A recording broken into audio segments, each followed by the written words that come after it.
After 10 years of building my life in silence, my own family excluded me from our reunion, yet their faces turned pale the moment they saw the house. Stick with me while I share my story, and if it touches you, don't forget to support our channel by hitting that subscribe button, dropping a like, and sharing it with the people you care about. My name is Emily Carter, and I left my hometown 10 years ago. Back then, I was 19 and already tired of fighting for a place in my own family. My parents, Linda and George, never hid the fact that they favored my siblings, Megan and Ryan. It wasn't loud or dramatic, just constant reminders that I didn't measure up. If Megan got a B, it was celebrated. If I got an A, they barely looked at it. When Ryan wanted something, it showed up sooner or later. When I asked for help, I got lectures about being too independent for my own good. The final push came when college was brought up. My father sat us all down and talked about paying for Megan's tuition like it was a proud moment for the family. When I asked what the plan was for me, he shrugged and said, "You're resourceful. You'll figure something out." That was the moment I knew I could not keep living under there. I packed my things in 2 bags and left the same night. No one stopped me. No one even checked if I had somewhere to go. The first year was the hardest.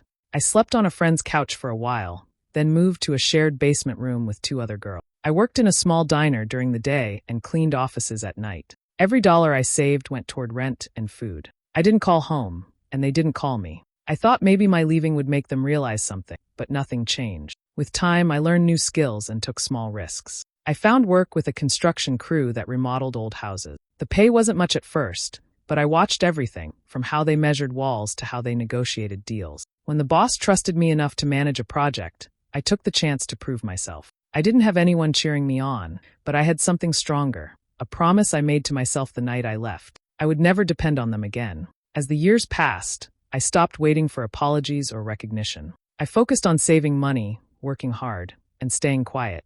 I didn't tell anyone from back home where I lived or what I was doing. In their minds, I had disappeared. And in a way, I had.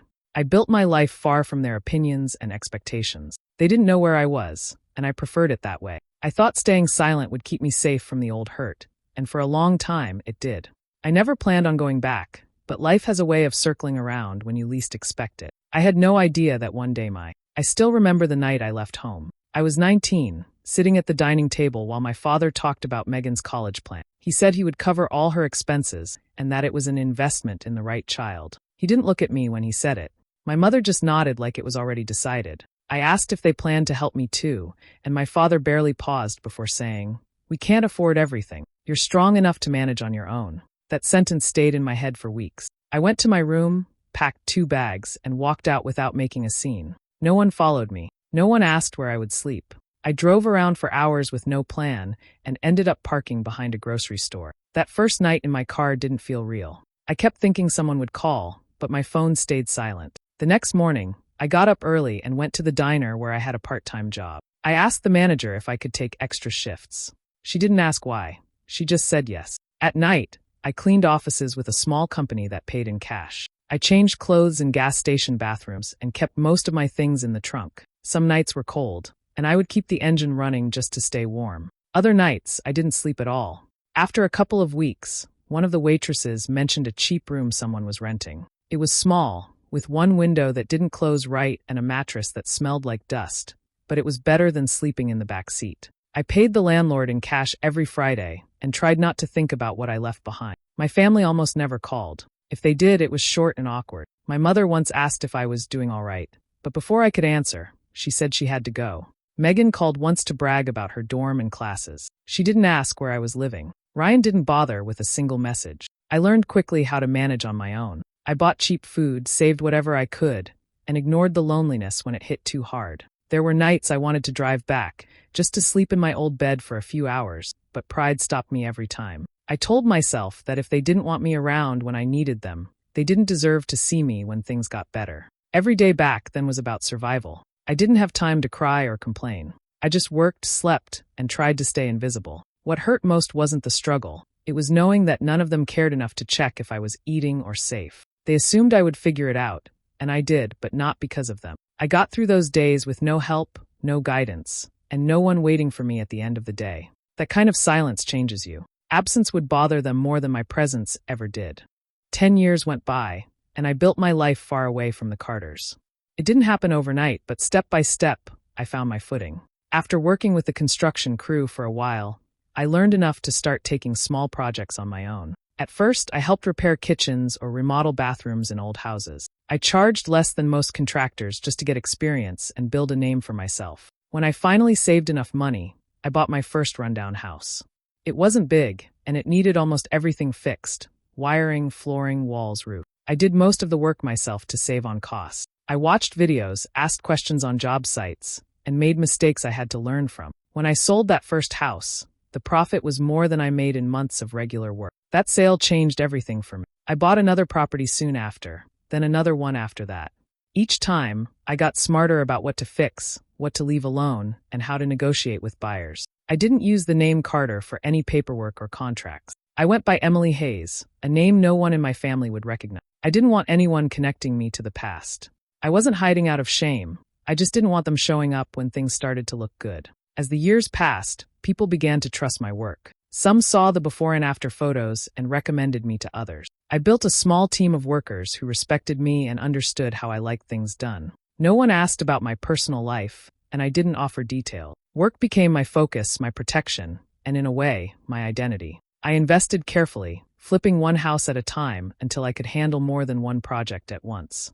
The money grew, not because I chased it, but because I stayed disciplined. I didn't buy expensive clothes or flashy cars. I drove an older pickup and wore the same boots until the soles thinned out. What mattered most was stability and control, two things I never had growing up. All that time, I stayed away from my family. I didn't visit for holidays, and I didn't send cards or updates.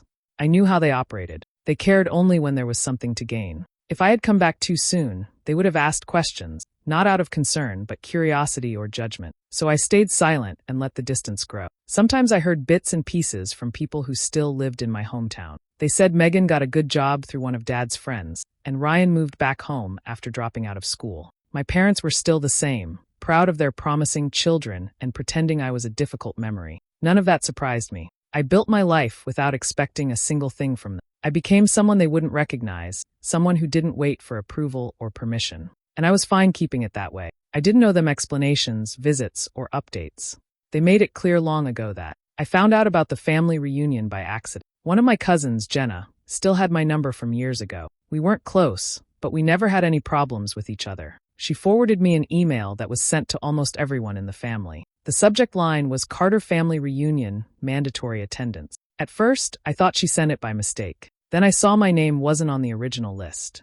I scrolled through the message and saw details about the date, time, and location. It was going to be held at a rented lodge near the town where I grew up. There were plans for food, photos, speeches, and even a slideshow. Names were listed for different tasks. Megan was in charge of organizing the event, Ryan was handling the barbecue, and some cousins were assigned decorations and desserts.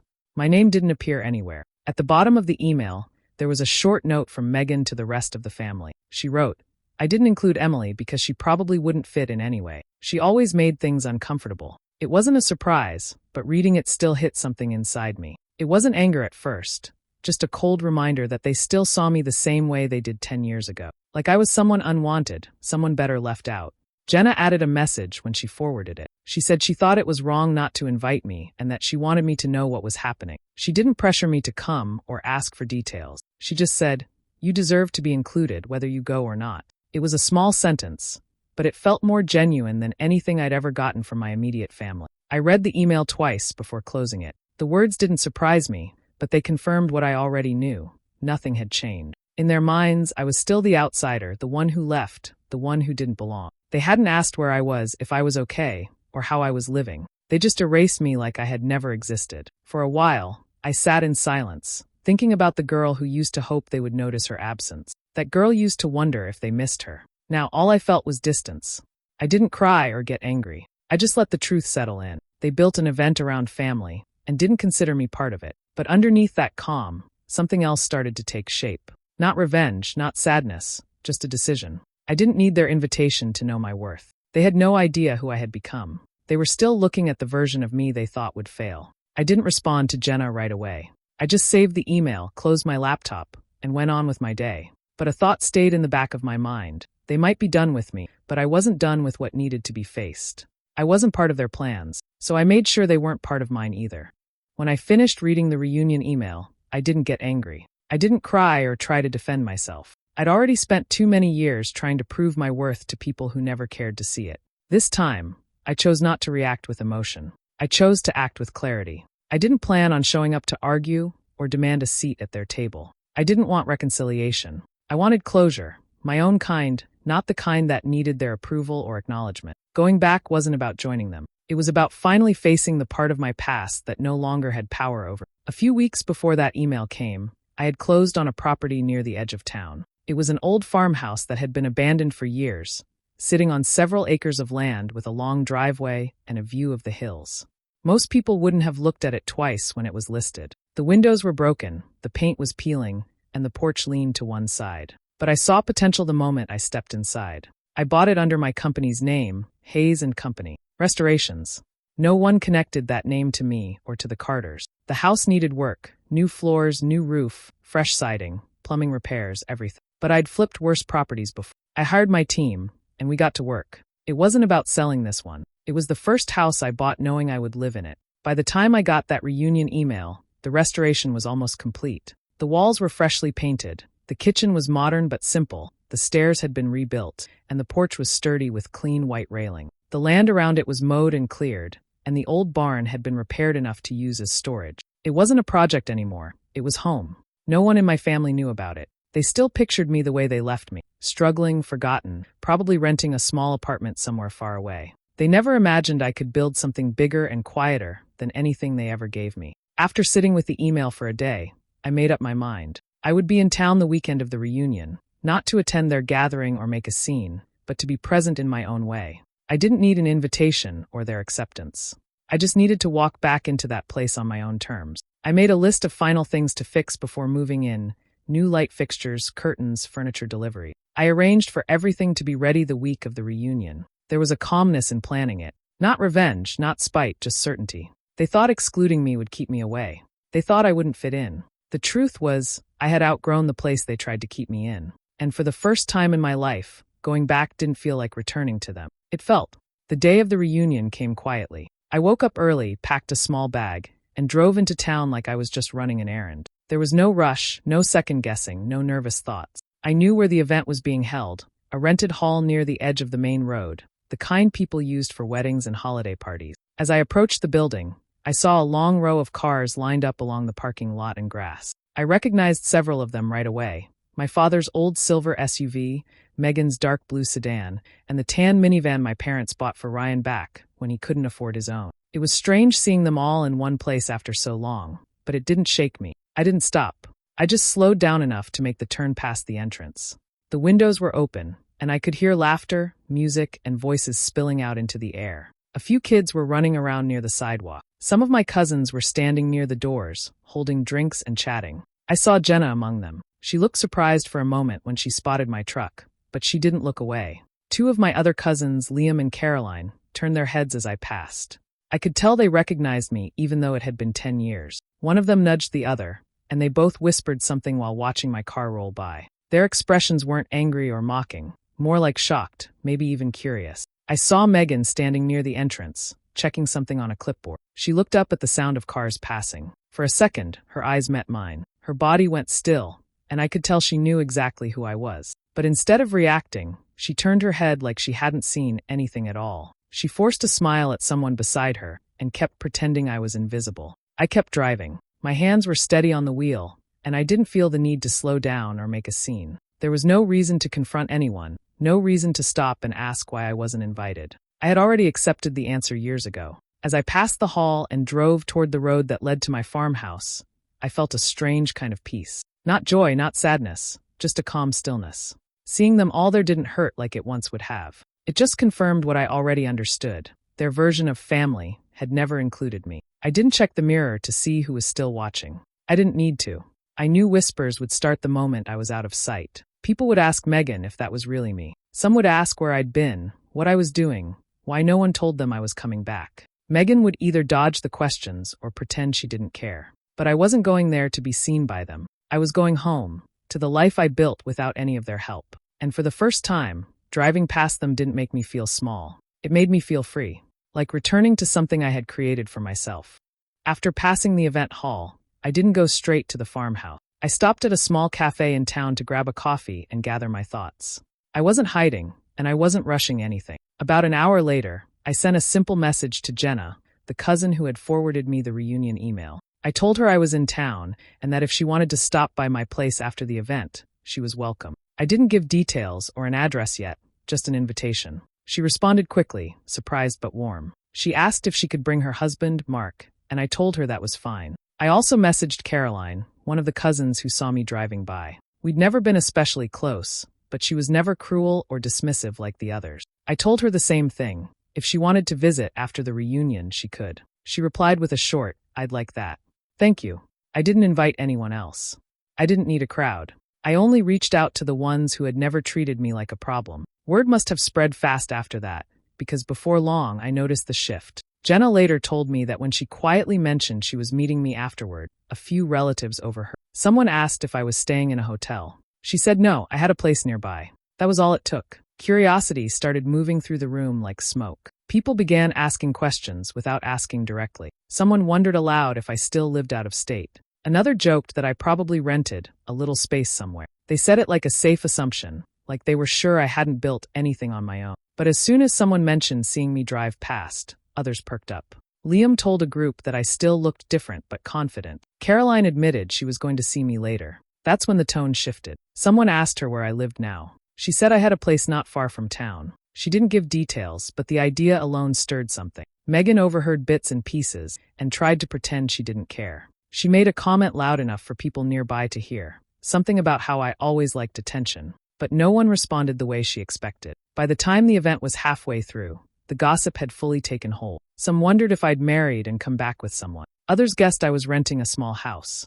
One relative even asked if I needed help finding a job since I was back in the area. They still had no idea who I'd become. I didn't sit around imagining their reactions, but I knew how people in that family worked. The same ones who ignored me would suddenly remember I existed if there was something to be gained or judged. When the reunion wrapped up and people started leaving, I headed home to prepare. I didn't decorate or set anything up to impress anyone. The farmhouse already spoke for itself. All I did was open the gate, turn on the porch lights, and wait for them. As evening settled in, I was at the farmhouse getting things in order before Jenna and Caroline arrived. The lights in the main room were on, the porch lanterns glowed softly, and the driveway was clear. From the outside, the house stood calmly against the open land. White siding, dark shutters, a wide porch wrapping around the front and side, and a long, smooth driveway leading up from the road. Everything was quiet and still. I expected only the 2 people I had invited, maybe 3 at most. What I didn't expect was a line of familiar vehicles creeping up the driveway before they arrived. First, my parents' SUV appeared,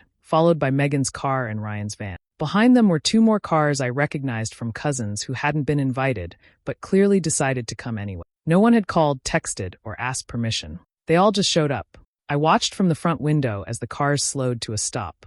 At first, the doors didn't open. I could almost feel their confusion from inside the house.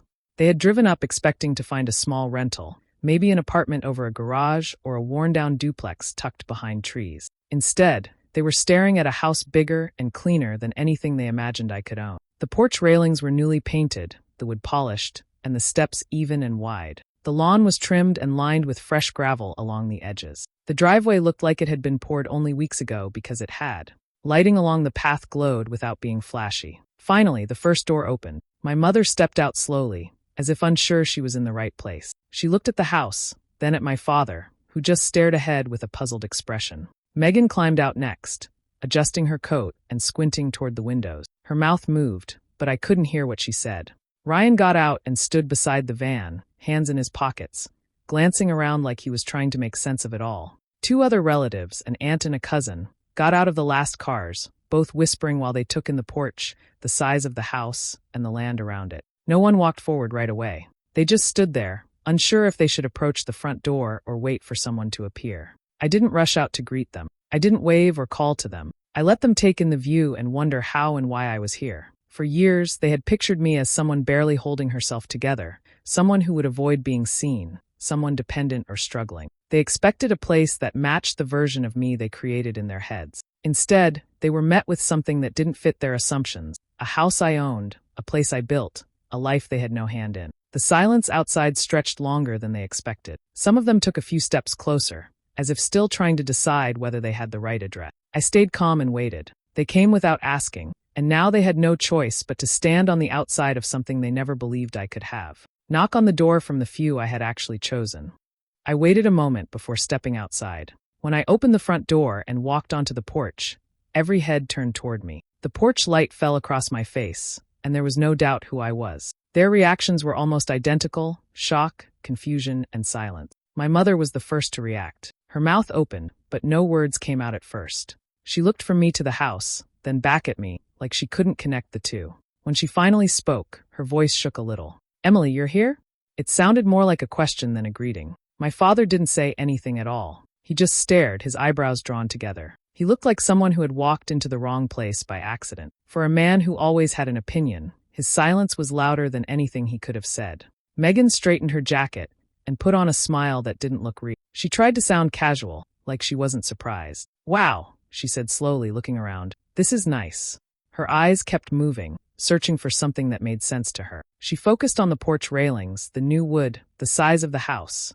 Anything to avoid looking at me for too long. Ryan gave a short laugh, the kind people use when they don't know what else to do. He shoved his hands deeper into his pockets and said, "So, is this some kind of rental?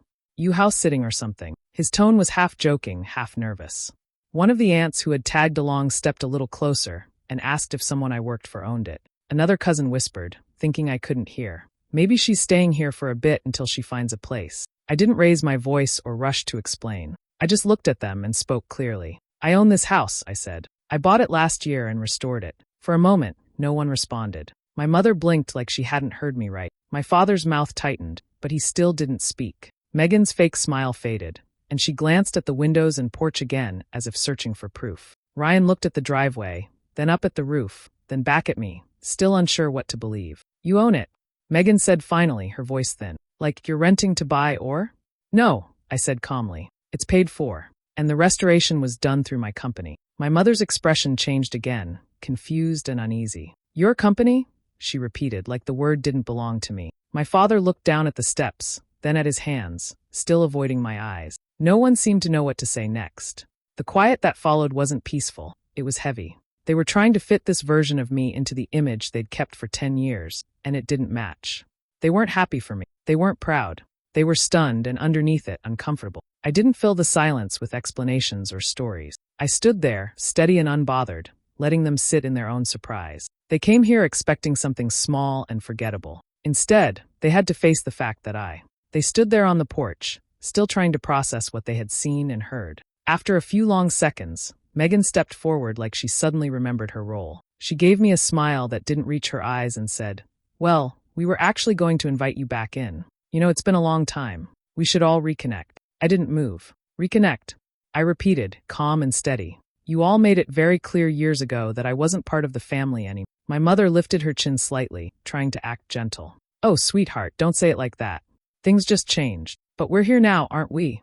I looked at her, unbothered. "You didn't come here to reconnect. You came because you thought I was living in some small place and wanted to see it for gossip." Ryan rubbed the back of his neck and tried to laugh again. "Come on, Em, let's not dig up old stuff. We're all adults now. Can't we just start over?"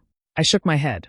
Starting over isn't the same as pretending nothing happened. You didn't forget me, you chose to leave me out. One of the cousins tried to speak up, saying they were just following what everyone else was doing. Another relative added, "We didn't think you'd want to come back anyway." I didn't argue. I simply answered, "You never asked. You assumed, and you made decisions for me without ever including me." The silence that followed was uncomfortable. No one could deny it.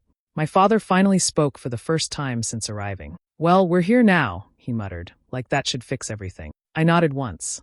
"Yes, you are. But this housewarming isn't for people who walked away. It's for people who were never ashamed of me." My mother's face tightened at the word ashamed. Megan blinked fast and looked at the others, trying to hide her annoyance. Ryan stared at the porch floor. I took a slow breath and kept my voice even. "You all made it clear I wasn't part of your lives. I accepted that a long time ago. But you don't get to show up now and act like nothing happened just because you're surprised by what I built." No one had anything to say to that. Their expressions shifted from shock to discomfort to a quiet kind of guilt. They wanted to come inside, look around, maybe take photos and tell others they were back in touch with me. But I wasn't going to give them that. I stepped back toward the door. "I wish you a good evening," I said plainly. "But this place isn't for people who only remember me when it benefits them." Megan tried once more, her voice tight. Emily, don't overreact. I looked at her and answered without emotion. I'm not overreacting. I'm done. And before anyone could say another word, I gently closed the door. Their surprised faces were the last thing I saw before the lock clicked. Inside, the house was quiet and warm. For the first time in years, I felt completely in control. No anger, no sadness, just peace. The life they left me out of had become one I was proud to own, and I didn't need their approval to keep it. Had built something without them, and in spite of them.